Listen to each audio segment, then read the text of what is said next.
دل واقعی اللہ کے اختیار میں ہے۔ اللہ سوچیں پڑھ لیتا ہے، بن کہے دل کی باتیں جان لیتا ہے۔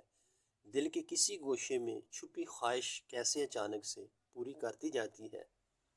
وہ رب واقعی الودود ہے، الرحمان ہے، بہت محبت کرنے والا، بہت رحم کرنے والا۔ اگر تمہارے ساتھ وہ ہوا ہے جس کا تم نے سوچا بھی نہیں تھا تو یاد رکھو اللہ تمہیں وہ دینے والا ہے جس کا تم نے گمان بھی نہیں کیا ہوگا۔ بے شک اللہ تعالیٰ اتنا دے گا کہ تم راضی ہو جاؤ گے۔ اتنا یقین کیسے ہے؟